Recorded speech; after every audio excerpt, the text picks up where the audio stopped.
Wait a second, why do you want Skibidi? Isn't that a awful short video that's somehow gone big out of goddamn nowhere? Not anymore, it's a normal video now, which means I have a chance to watch it. Why did I decide to watch it? Well, to figure out why it's a trend and why it's a big deal. Because I've given BFDI a shot and I enjoyed some parts of it. And for this series that was named Skibidi You Know What, where I expect nothing good at it at all, it's actually surprisingly watchable. And how's it watchable? Well, the thumbnail explains it. 3 character types straight up carry this, which is the cameraman, the TV men, and the speaker men. If it wasn't for those 3 things, this series would have not been good whatsoever and I would have given up watching it. So what's so good about these 3 types of characters?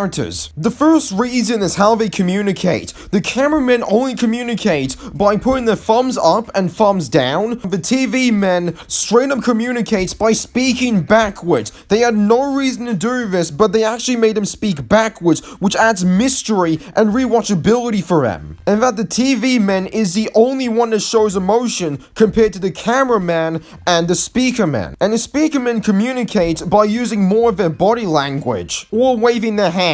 And with this limited communication, they were still able to tell a story and reward you for using your brain, which I found shocking because they had no reason to do this over a awful short video, but they did. Then the character types of these 3. Based on what I have seen and my theories, this is my belief what these character types are. The TV men are the leaders of a resistance, which is why we don't see much of them and why they're the most overpowered out of the rest of the resistance, and has the most communication skills with speaking backwards and showing emotion. The speaker men is the management, which is why the TV men Titan faced on the speaker men Titan, but due to how important the speaker men Titan is. Because the speaker men is the reason why the resistance is stable and why we're not in a civil war with the cameramen, the speaker men, and the TV men. And that the cameramen are the soldiers, as in the weakest troops that only follow orders, where the only communication is telling how good something's doing or how bad something's doing. And also, if we don't see a Skibidi in the fight scene,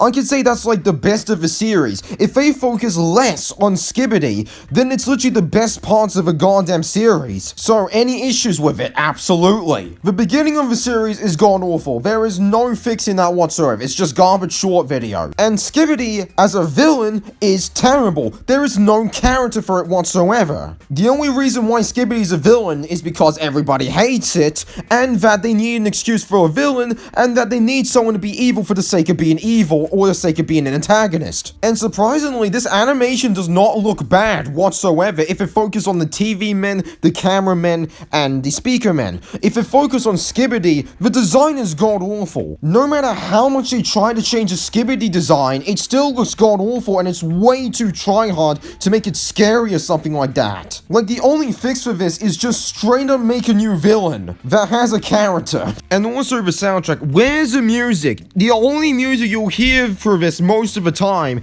is Skibidi, which I find strange because there is sound effects for it, but no OST tracks whatsoever, unless you count the Skibidi over and over and over again. Or the Titan Speaker Man theme, but that's about it. Only 2 OST tracks. Because if music actually exists in some of these scenes, it would actually make them better. So how did this become a big trend somehow, even though the title it obviously says is going to be awful to watch? Well, the easy answer is YouTube Shorts give more views than that, and the recommendation system of YouTube Shorts is broken. But since this guy's uploading normal videos, he had no reason to do this, which is why I respect the creator massively here. He had no reason to improve this massively over this, but did. He could have easily kept making garbage short videos and earned a ton of money off of it. And the other reason is Gmod nostalgia. Because while some people find Skibidi Toliet absolutely nonsense and have no clue why it became a big deal, before YouTube Shorts, that was the entire point of Gmod. I mean, the idiot bot literally is random nonsense. And people liked it, including me. And there's other examples of this as well, such as this. If you didn't know what I did, I just recommended 2